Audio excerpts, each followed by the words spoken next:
Nahmaduhu wa nasta'inuhu wa nastaghfiruh wa na'udzu billahi min syururi anfusina wa min sayyiati a'malina.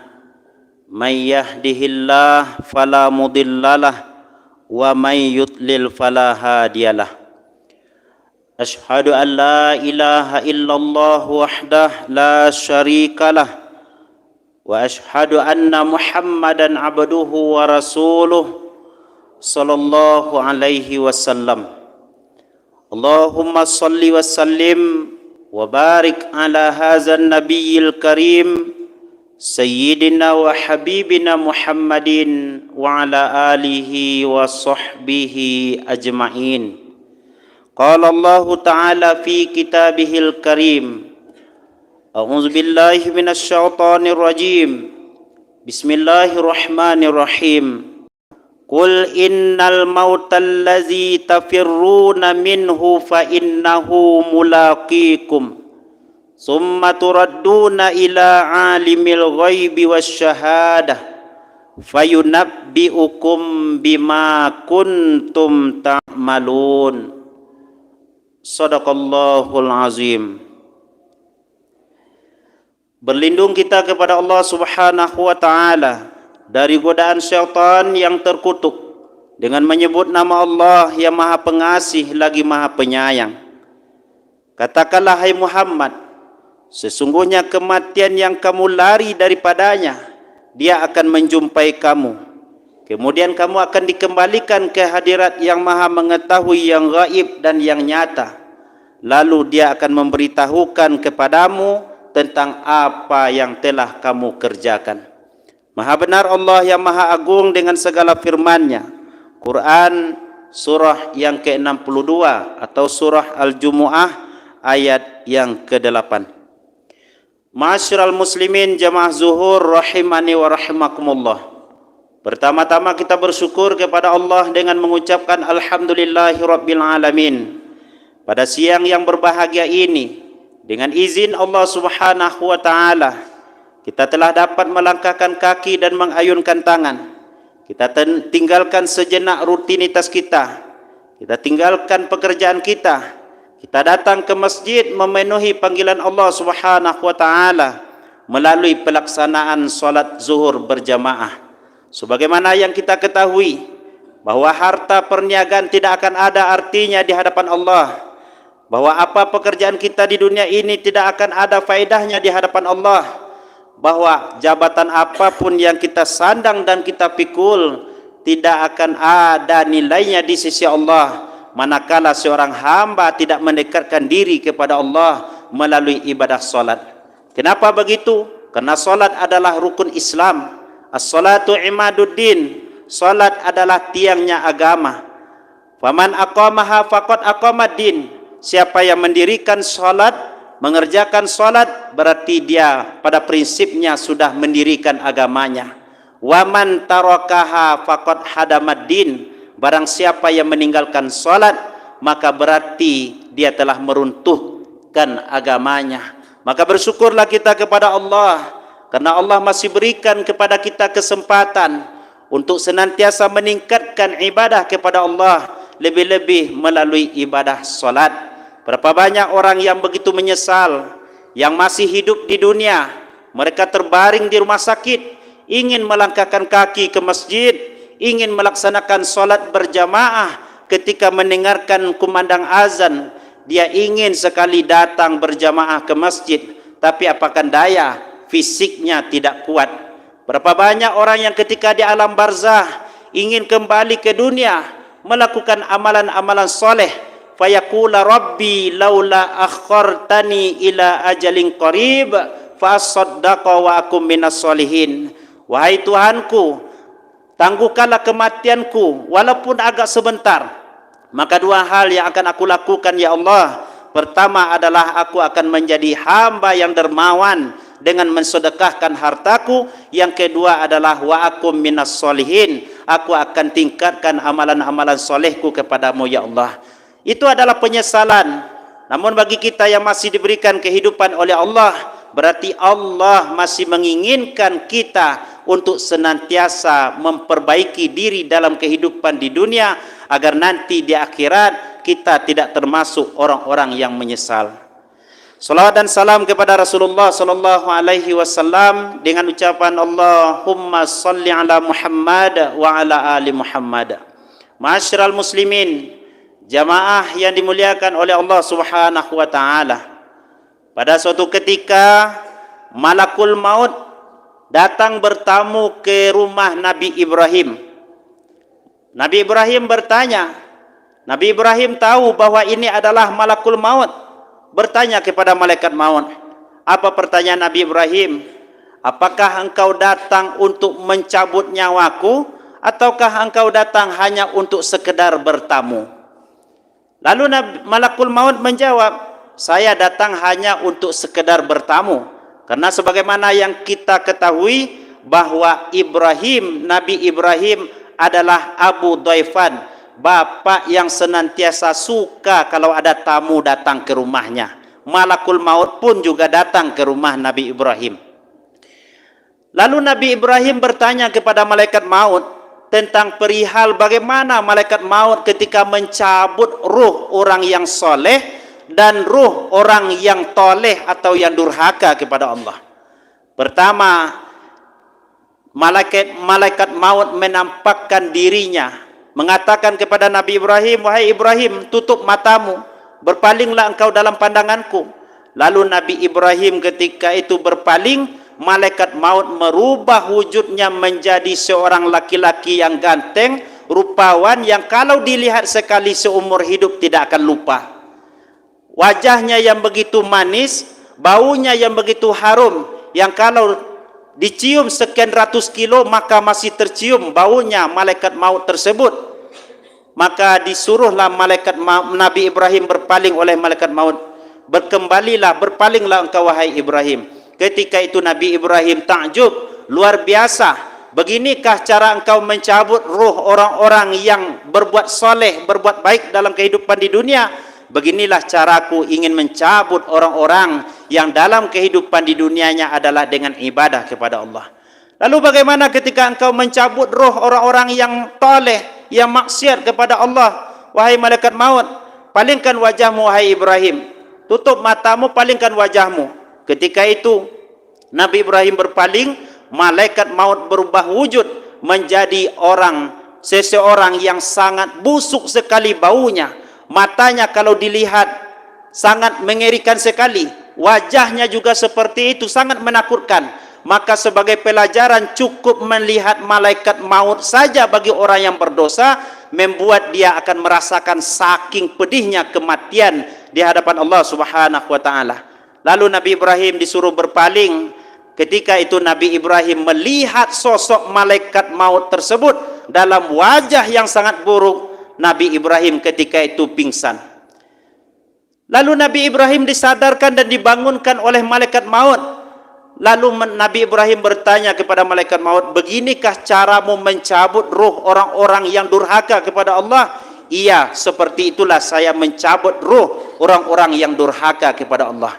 Maka wajar ma'asyiral muslimin, dalam riwayat Imam Bukhari dijelaskan, Allah malaikat maut kalau ketika mencabut roh orang-orang yang beriman kepada Allah, sekumpulan malaikat akan menyambut roh tersebut dan dikafani dengan kafan dari surganya Allah Subhanahu wa taala. Baunya yang semerbak dibawa ke langit, bertanya malaikat-malaikat semuanya, bau siapakah ini? Baru disebutkan namanya yang terbaik dalam kehidupan di dunia.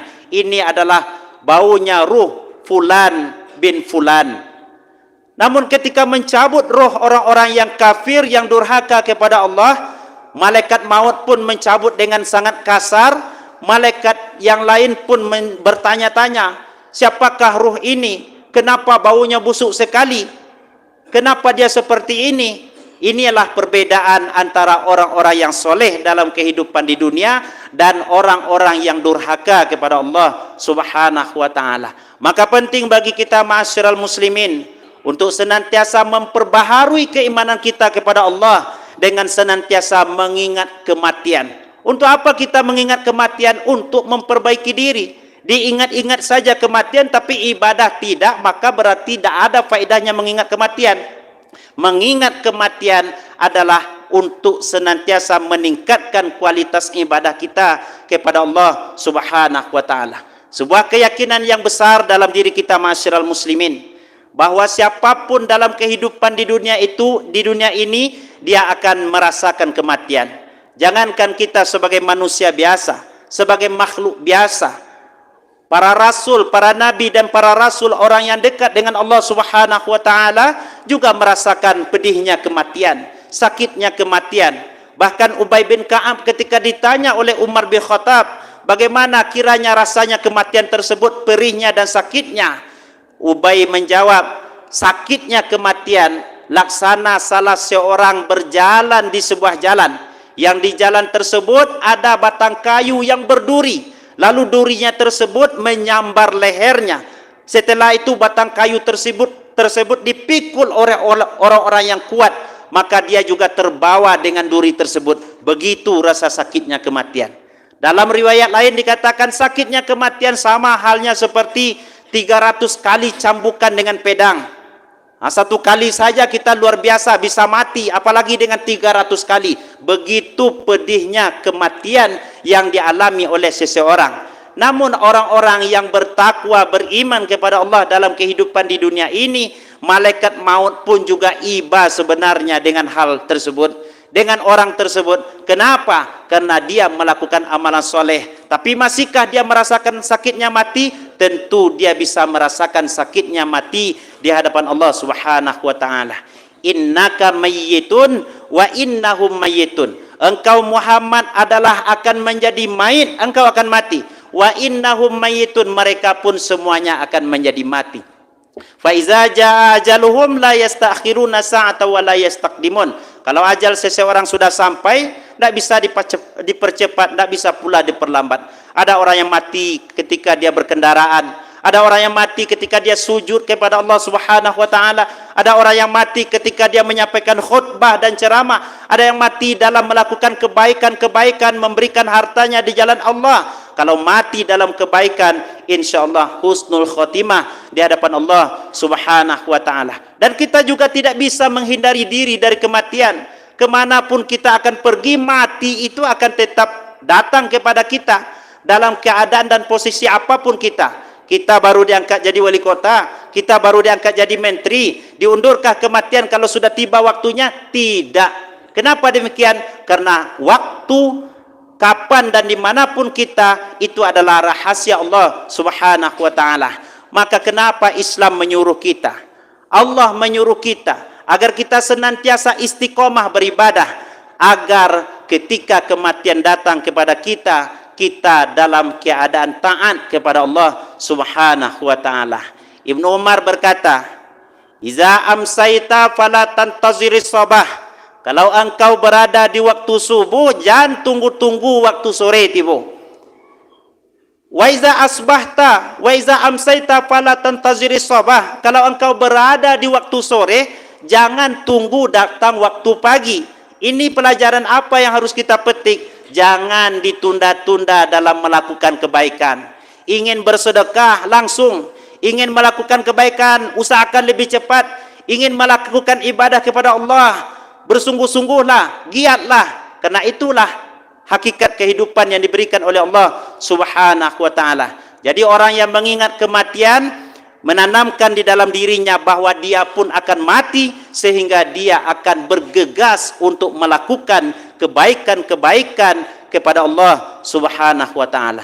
Yang kedua, keyakinan bagi seorang mukmin dalam kehidupan di dunia ini dengan mengingat kematian adalah bagian daripada untuk memperbaiki diri.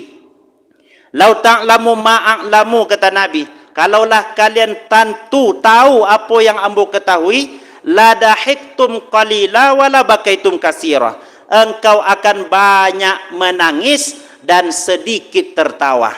Hari ini kita lihat, kalau ada acara-acara yang bikin happy, yang bikin senang, yang bikin tertawa terbahak-bahak, demikian pula acara-acara di TV, kalau ndak galak acara ndak lasuah. Mode tu pulo ustaz-ustaz yang ceramah, baik ceramah di kajian harian, ceramah di dalam bulan Ramadan, kalau ndak galak ustaz tu ndak bisa membawa jemaah galak, maka bukanlah sesuatu yang hebat, bukanlah sesuatu yang luar biasa. Maka oleh karena itu ma'asyiral muslimin, Nabi mengingatkan kepada kita, la dahiktum qalila, sedikit tertawa dan banyak menangis. Kapan kita luapkan waktu kita harusnya menangis di hadapan Allah? Ketika malam, ketika kita bermunajat kepada Allah, fi awqatil khalwah, ketika kita berkhalwat kepada Allah subhanahu wa ta'ala. Dan orang yang berkhalwat kepada Allah, menangis matanya di hadapan Allah subhanahu wa ta'ala, dia termasuk sab'atun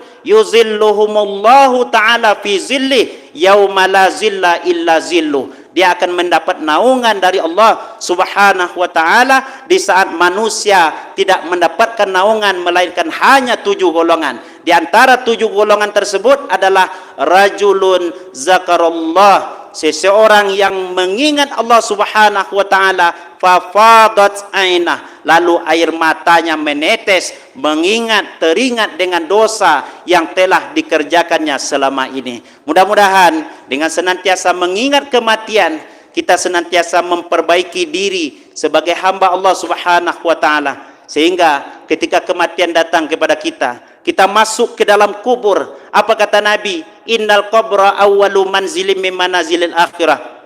Kuburan itu adalah tempat pertama dari tempat-tempat akhirat. Fa inna jaminhu fama ba'dahu aisaru minhu. Kalau seseorang di dalam kuburnya selamat, maka perjalanan demi perjalanan sampai ke surganya Allah subhanahu wa ta'ala, perjalanan yang akan disenanginya, perjalanan yang akan dilindungi oleh Allah subhanahu wa ta'ala. Fa illam yanju minhu, kalau seseorang di alam kuburnya tidak selamat, fama ba'dahu asyaddu minhu, maka perjalanan demi perjalanan sesudahnya, mulai dari yaumul bi'sah sampai kepada masuk surga atau neraka, perjalanan yang sangat melelahkan, perjalanan yang sangat menyakitkan, perjalanan yang sangat membuat dia tertatih-tatih di hadapan Allah subhanahu wa ta'ala. Mudah-mudahan kita dijadikan oleh Allah sebagai hamba yang senantiasa istiqamah kepada Allah, sehingga ketika kematian datang kepada kita, kita mati dalam keadaan husnul khotimah serta dibimbing oleh Allah subhanahu wa ta'ala. Perbanyak maaf, billahi taufiq wal hidayah. Wassalamualaikum warahmatullahi wabarakatuh.